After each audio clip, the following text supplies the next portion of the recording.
that takes up potentially valuable space that strays could be having, but it's one of those things that I also didn't know about before I started at the shelter. And they have to be kept in isolation. We have to keep them healthy and happy, and all of that expense falls on us at no expense to the person whose animal was taken. So we also do a lot of community service. One of the things that we do, especially this year, has been hard for families that have a lot of pets at home.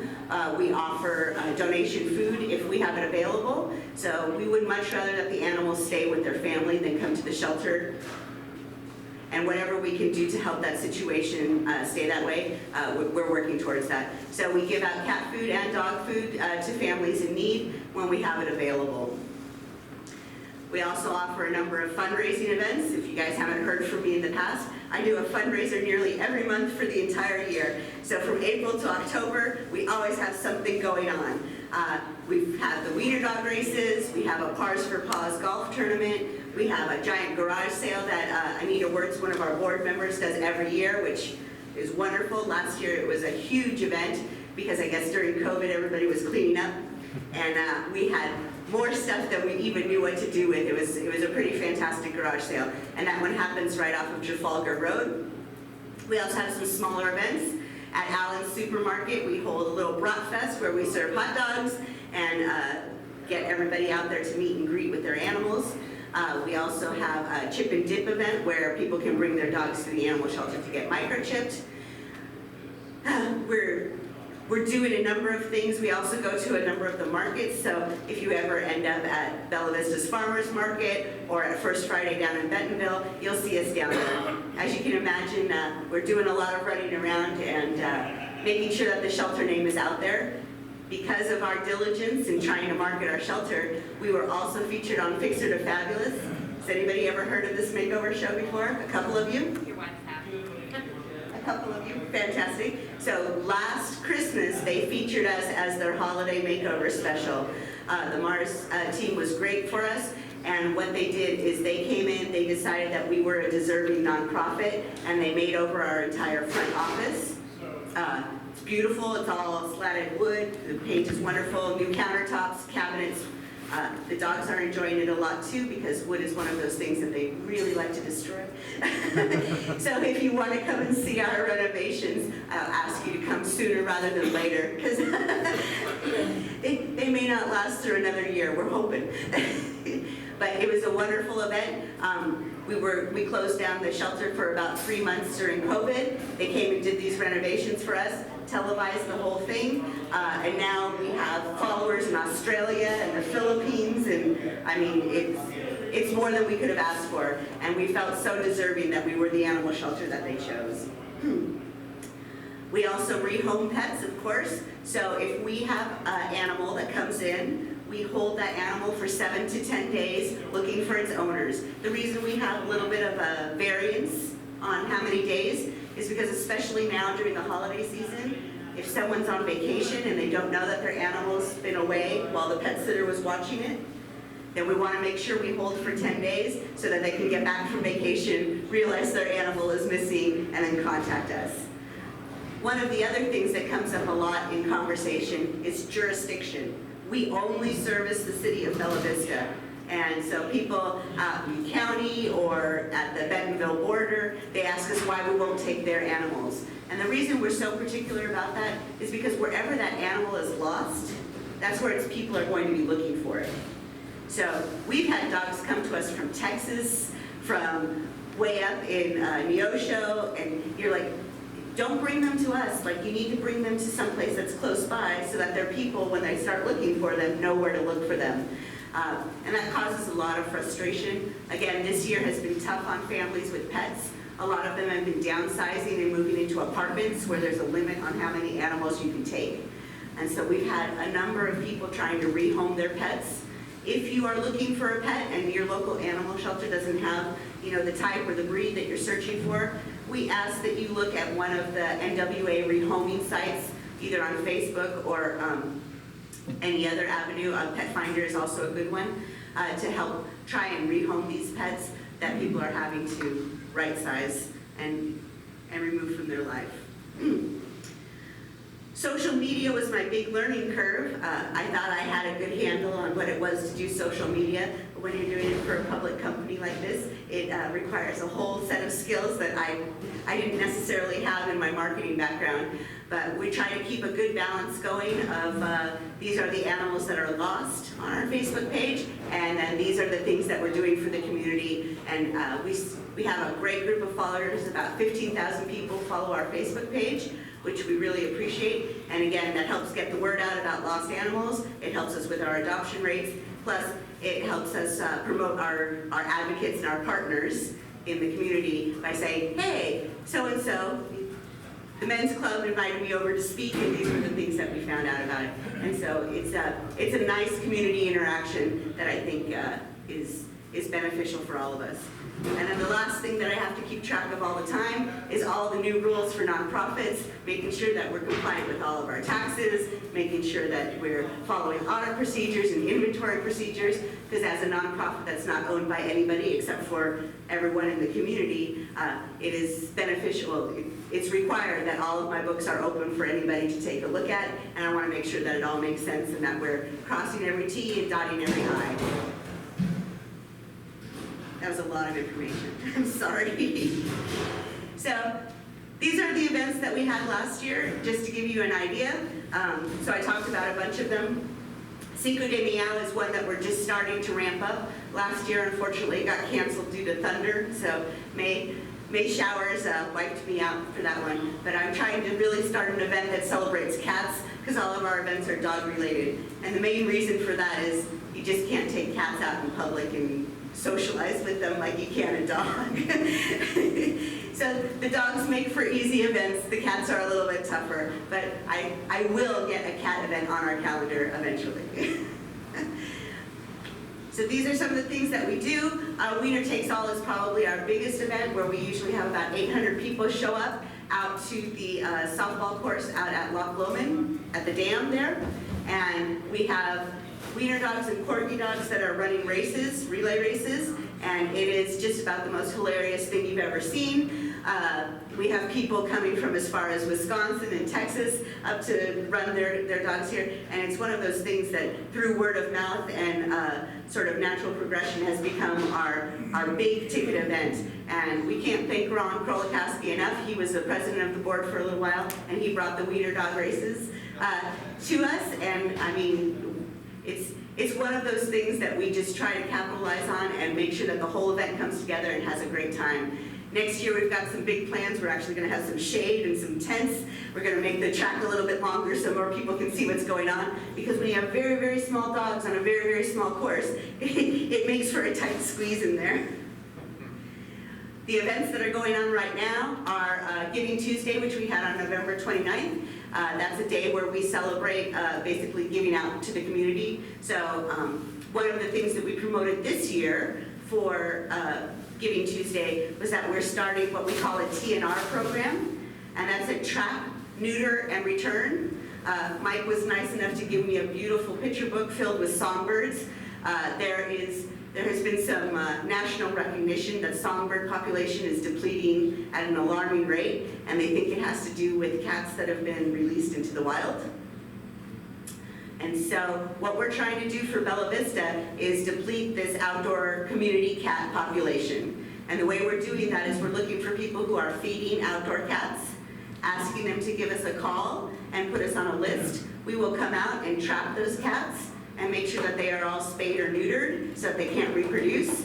We should really we should only have to push this for about 2 to 3 years before the population decreases enough that we're seeing a huge decrease in our kittens, 178 this year to the Bella Vista Animal Shelter. So we want to decrease our kittens that are outside and get that adult cat population manageable, and so that they aren't reproducing. So we've started a TNR program. We have a partner that's helping us with spays and neuters, and they're letting us take 13 to 15 cats at a time. So really, this is going to be a huge boon for Bella Vista, and we can't be prouder to start this program this year. And then Santa Paws is my other event that I have going on right now. This one's pretty easy. If you don't like doing Christmas cards, you send me a small donation and I will write your Christmas cards for you. I say, so-and-so has donated to the animal shelter on your behalf. we're wishing you a Merry Christmas, this is how it helps the animals. And that seems to be a very popular event, and we love doing it. Jackie's one of my Christmas card writers, and so it's nice to get a personal note every now and again and know that you are helping the animals at the same time. All right, so a little bit about our donation history and what kind of monies we make from fundraisers. Sometimes people are very interested in this, sometimes not. But we have money jars all around town, and we usually raise about $8,000 annually from the money jars. Harps has 3 of them, Allen's has a couple, we have some at Highland Pets. A number of businesses around town have a little change jar right there next to the cash register, and so people's loose change bring us about $8,000 a year. This year, the garage sale, like I said, was a blowout because so many people had things to give us, and we made over $20,000 at a garage sale. Can you imagine? We strategically place our garage sale right after the Bella Vista Community Garage Sale so that we can get all the leftovers from that first go-around and hit them on the second time around. Pars for Paws is our annual golf tournament, and we usually have about 40 teams that go through in one day. Nearly everybody gets a prize for coming to our golf tournament, and we really have a good turnout and some loyal followers for the golf tournament, and that's a lot of fun and another good community building activity.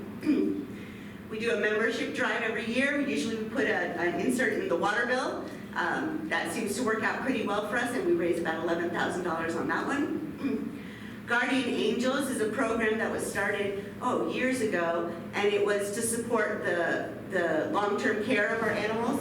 If you don't know, your Bella Vista Animal Shelter is a no-kill shelter, and what that means is that we would never euthanize an animal to make space for another animal.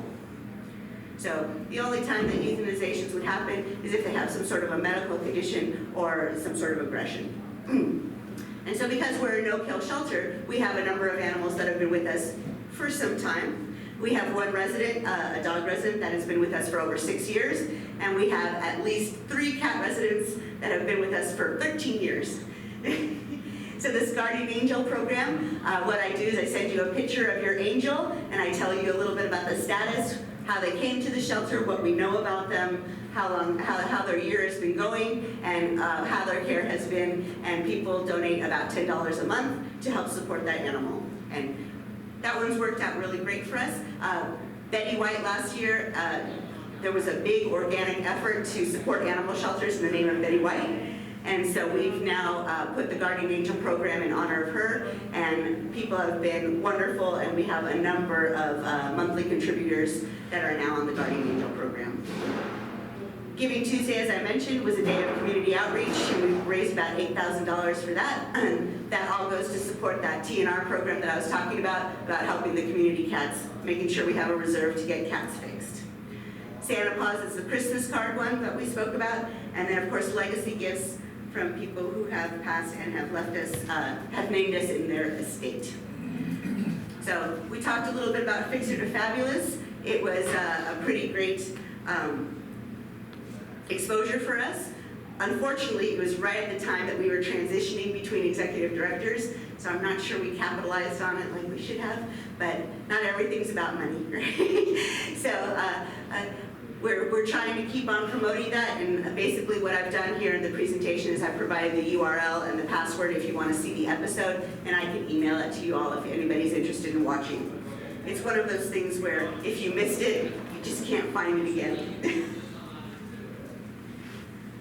And that's the end of my presentation, and so now I want to introduce Jackie, who is a board member for us.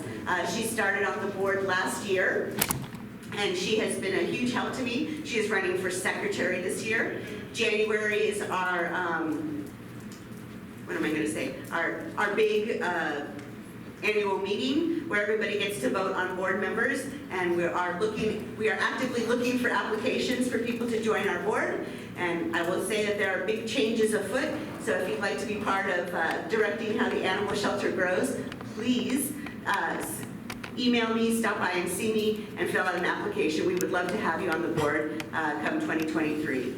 So Jackie Allen is on our board. She is running for secretary, and Frankie is her companion here. It's also her dog, her personal dog, so Frankie is not up for adoption.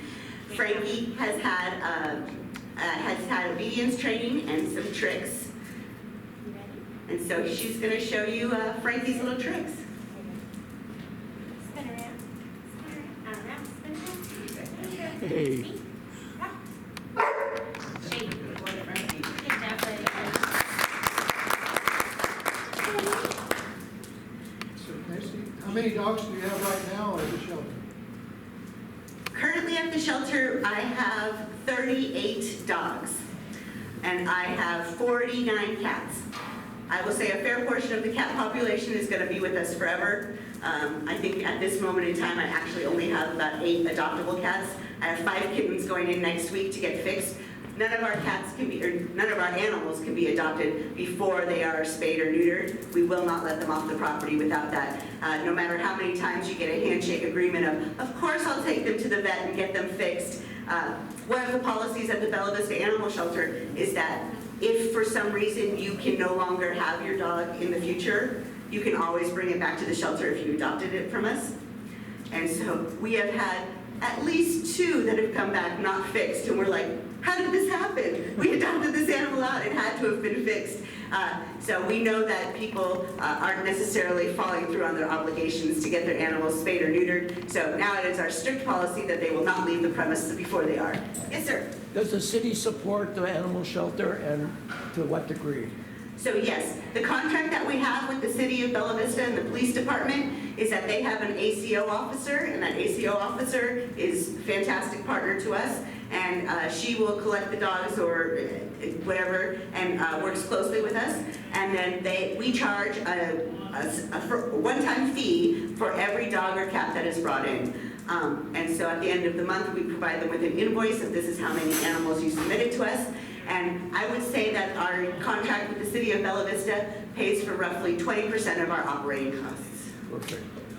The rest of it is all generated from me glad handing and out here in the public raising money, because we are a privately owned shelter. We aren't affiliated with the Humane Society or any other national animal affiliate. We're just doing it on our own with Bella Vista.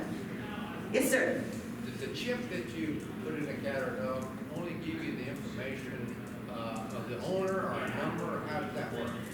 So the microchip itself has no GPS tracking capability. You can't do Find My Dog and watch where they're running around.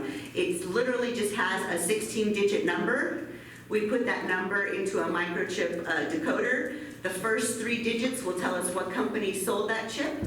We ring up that company and say, this is the chip number that we have. And they say, oh, that's registered to so-and-so, or we'll send so-and-so an email. Oftentimes, the chip is only registered to the person that they sold it to. So it'll come back Spay Arkansas or All Pets Hospital or whomever. And then we have to call them up and say, who did you give this chip to? And then hopefully they have that information. And then you call that person and they say, oh, I gave that dog away. And then you keep following that nugget until you finally get to the person who's like, my dog! So if that chip is in the dog that I buy, Yep. can I change that chip to my own? Absolutely. So you can either call us, and if the dog was from the Bella Vista Animal Shelter and we can control it, then we'll go ahead and update that information, phone number, address, whatever. If the chip belongs to somebody else, then we have a little cheat sheet that says what number to call to get your information updated. Yes, gentleman in the back. Well, I was going to ask the same question, updating information on the chip. Anybody else want to know anything about our animal shelter? Yes, Ron. Do you still get $100 a dog in the city, or what's the contract now? You're gonna ask me this. We're just trying to negotiate a new rate. You gonna do that before the new mayor? We asked Christie for it and he tabled us, so I've already got my word in with John Flynn to ask him. I'm also gonna ask him for a new building, but we'll see how that goes. So the rate is $60 per cat that they bring in, and animal control does not pick up stray cats, so these are only cats that were in a home that for some reason needed to be vacated, or in a car when there was a traffic stop. And then I think the dog rate is now up to $125. But We haven't raised our adoption rates for probably 5 years, and I don't think we've raised our city rates for as long. So I'm making a push. Inflation, everyone. The next question is, do you still get all your food from Walmart free? So we do not get all of our food from Walmart. Walmart will give us, they'll give us a call once a month for open bags or ripped bags that they have at the Pineville Supercenter. The rest of our dog food really comes from all of our great citizens here in Bella Vista. Right now, we're making a big push for puppy food. We have a mama with 9 puppies, and they are gonna, when they are weaned in the next 2 weeks, they are gonna start eating a lot of puppy food. And so we're asking for dry puppy food. Please, please, please bring it if you can. But yes, our citizens of Bella Vista have been outstanding, and I would say we are well set with dog food and cat food just from donations that we put out there. We also have wish lists on Amazon and Sam's Club and at Walmart, and so those are all. If you look up our wish list, you'll see exactly what we need, and it's bleach, it's deodorizer, and it's dog and cat food. Those are our number ones. Nancy, do you accept, if a pet owner loses their dog, do you accept collars and walkers and that thing? We will take any gently used items, that's no problem. What we ask though is that if you have a cat tree that's been for the last 4 cats, if you can clean it in some fashion before you bring it to us, that would be great. But we definitely are fine with gently used collars, leashes, all of that stuff. One of the things that Jackie and I do, especially when we go to the flea markets and farmers markets, is we'll actually sell those items to families who might need them if we don't need them at the shelter. So the shelter goes through everything first, decides what they want to use, and then everything else goes into my she shed so that I can do little impromptu pop-up sales wherever I go. And we also take open bags of dog food, so if your dog is finicky or your cat is finicky and they say, I'm not gonna eat this anymore, we will happily have that. If we aren't gonna use it for our own pets, then it goes into the donation pile, and the families of Bella Vista greatly appreciate all of the generosity from this community. I want to thank Nancy for and Jackie for being with us today. We appreciate it very much. Thank you guys so much, and breakfast was wonderful. My compliments to the chef. Thank you all so much for having us. You might have noticed we